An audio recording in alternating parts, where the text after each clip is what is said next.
सन् 1940 मेमा Adolf हिटलरको Nazi सेना आफ्नो चरम उचाइमा थियो। 6 हप्तामा हिटलरका सेनाले आफ्ना अगाडि देखिएका जल जमिन सबै कब्जा गरिसकेको थियो। बेल्जियममा फ्रान्सेली सेनाका 2वटा टोली नष्ट भइसकेका थिए। नाजी सेनाबाट डराएर ब्रिटिस सेना र उसका सहयोगी लाखौं सैनिक उत्तरी फ्रान्स छोडेर भागिसकेका थिए। मे 10 मा फ्रान्स छिरेका नाजी सेनासँग महिनाभर लडाईँ चल्यो र सन् 1940 जुन 14 मा फ्रान्सले हिटलर सामु हतियार बुझायो। त्यसपछि मार्शल पेटेन फ्रान्सको कठपुतली सरकारका प्रधानमन्त्री बने। तर फ्रान्सको सेनामा त्यतिबेला एकजना यस्ता कर्नेल थिए जो हिटलरका अगाडि झुक्न बिल्कुल तयार थिएनन्। उनै एक कर्नेल थिए जसले दुई पटकसम्म आफ्नो पल्टनको सहयोगमा हिटलरका सेनालाई आछु पारेका थिए। उनीसँग यस्तो योजना थियो जसको प्रयोग गरेर उनी हिटलरलाई फ्रान्सबाट लखेट्न सक्थे। तर त्यतिबेला उनी एउटा सामान्य कर्नेल मात्रै थिए, त्यसैले उनले भनेको कसैले सुनेनन्। त्यसपछि उनले आफै हिटलरलाई फ्रान्सबाट लखेट्ने कसम खाए र त्यो कसम 4 वर्षपछि पूरा गरेर देखाए। सेनाका यी सामान्य कर्नेलले गरेको कामबाट उनी जनताका अगाडि नायक बने। नायक मात्रै होइन, युद्धपछि देशकै राष्ट्रपति समेत बने। दर्शकवृन्द, आउनुहोस् आजको यस श्रृङ्खलामा हामी दोस्रो विश्वयुद्धमा हिटलरका सेना सामु नराम्ररी हारेको फ्रान्सलाई एकजना कर्नेलले कसरी स्वतन्त्र बनाए भन्ने विषयमा विशेष चर्चा गर्नेछौँ। सन् 1940 मेमा एडोल्फ हिटलरका नाजी सेना फ्रान्सको केन्द्रमा पुगिसकेका थिए। यस्तो अवस्थामा फ्रान्सका तत्कालीन प्रधानमन्त्री पल रेनाउदले सेनाका अनुभवी व्यक्तिहरूसँग सल्लाह लिन थाले र नयाँ व्यक्तिहरूलाई सरकारमा सहभागी गराउन थाले। तीमध्ये एक थिए मार्शल हेनरी फिलिप पेटेन। 84 वर्षका पेटेन प्रथम विश्वयुद्धका नायक थिए। फ्रान्सका युवा उनलाई आफ्नो आदर्श मान्थे। उनको युद्धको दिनका किस्सा कहानी स्कुलमा पढाइन्थ्यो। त्यो प्रसिद्धि देखेर सन् 1940 मे 18 मा प्रधानमन्त्री पलले उनलाई सिधै देशको उपप्रधानमन्त्री बनाए र युद्धको सम्पूर्ण जिम्मेवारी पेटेनलाई नै सुम्पिए। प्रधानमन्त्री पललाई के विश्वास थियो भने प्रथम विश्वयुद्धका यी नायकले जर्मन सेनालाई काँचै चपाइदिनेछन् र उनलाई देखेर फ्रान्सेली युवामा पनि उत्साह थपिनेछ।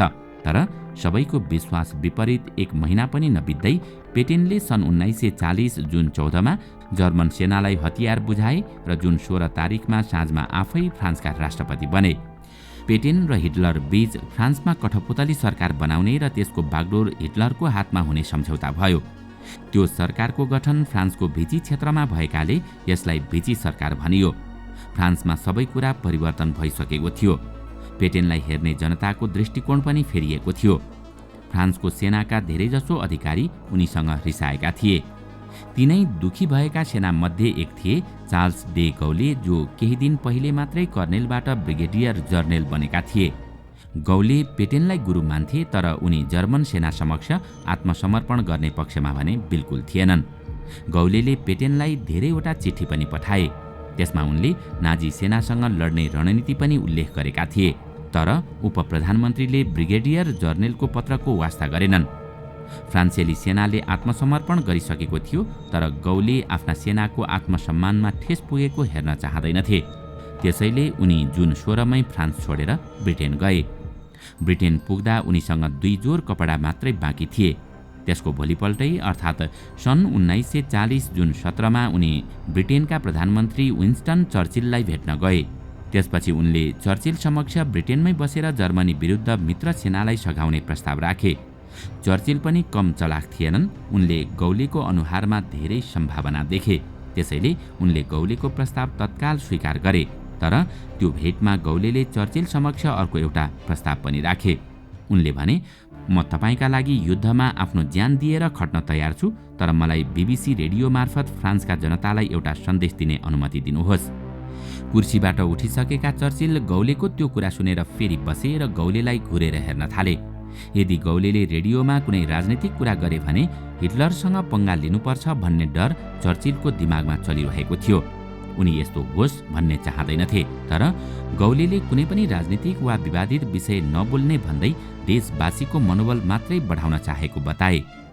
सन् 1940 जुन 18 मा ब्रिटिस प्रधानमन्त्रीले आफ्नो मन्त्रीमण्डलको विरोध हुँदाहुँदै पनि गौलेलाई BBC रेडियोमा फ्रान्सका लागि 5 मिनेट बोल्ने अनुमति दिए।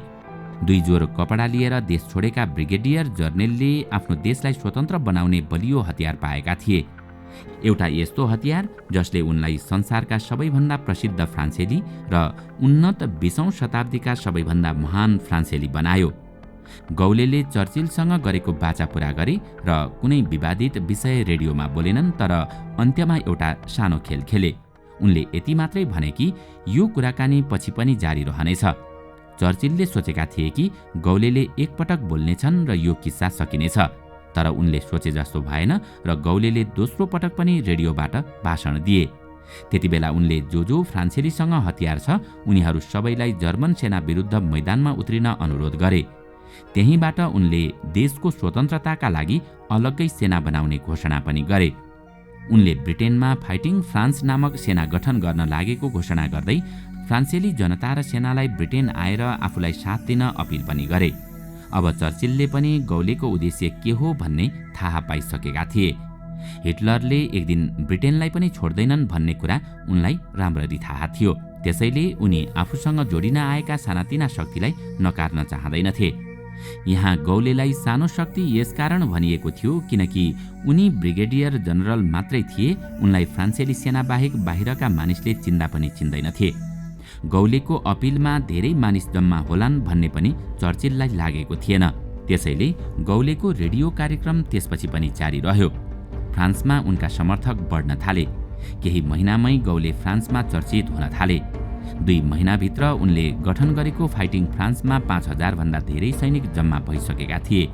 त्यसपछि गौलेको नजर ती देशहरूमा गयो जहाँ फ्रान्सको कठपुतली सरकारको उपनिवेश थियो। त्यसमा ती अफ्रिकी देशहरू पनि थिए जुन दोस्रो विश्वयुद्धको क्रममा हिटलरलाई आवश्यकता थिएन। उनले ती देशहरूमा ध्यान दिएका थिएनन्। त्यसैले गौलेले ती देशहरूलाई फ्रान्सको भिची सरकारबाट स्वतन्त्र गराए र त्यहाँ तैनात फ्रान्सेली सेनालाई पनि साथ दिए। सन् 1940 को अन्त्यसम्म गौलेसँग 25,000 सैनिक भइसकेका थिए। सन् 1941 जुनमा जब हिटलरले आफ्नो ध्यान सोभियत सङ्घतिर केन्द्रित गरे तब गौलेले नयाँ र महत्त्वपूर्ण सहयोगी फेला पारे। उनले नाजीवाद रोक्नका लागि स्टालिनको प्रशंसा गरे। उनले स्टालिनलाई समर्थन गर्दै एउटा चिठी पनि लेखे। त्यसैको परिणामस्वरूप सन् 1941 सेप्टेम्बरमा सोभियत सङ्घले गौलेको आन्दोलनलाई फ्रान्सको आधिकारिक सरकारका रूपमा मान्यता दियो। सन् 1943 सम्म आइपुग्दा गौलेको आन्दोलनलाई धेरै देशको समर्थन प्राप्त हुन थालेको थियो र त्यतिबेलासम्म सबै फ्रान्सेली उपनिवेशलाई उनले आफ्नो नियन्त्रणमा लिइसकेका थिए। सन् 1944 को सुरुवातमा जापानले कब्जा गरेको इन्डो चाइना क्षेत्र बाहेक सबै फ्रान्सेली उपनिवेश गौलेको नियन्त्रणमा आइसकेका थिए। उनको कमान्डमा करिब 3 लाख सैनिक भइसकेका थिए र उनी निकै शक्तिशाली भएका थिए। अवस्था द्रुत गतिमा परिवर्तन भइरहेको थियो। त्यसैले उनी चर्चिलसँग फ्रान्सका लागि सौदा गर्न थाले। त्यसपछि उनले अमेरिकी राष्ट्रपति फ्रेङ्कलिन रुजवेल्ट लगायतका नेताहरूलाई गन्न छोडे। यस्तो देखेपछि अमेरिका र ब्रिटेनले गौलेको पत्ता साफ गर्न फ्रान्सेली जनरल हेनरी गोराउदलाई उनको विरुद्धमा उभ्याउने योजना बनाए। तर गौलेले अमेरिका र ब्रिटेनको त्यो षड्यन्त्र थाहा पाए र हेनरीसँग आफैले सम्पर्क गरेर एउटा सम्झौता गरे।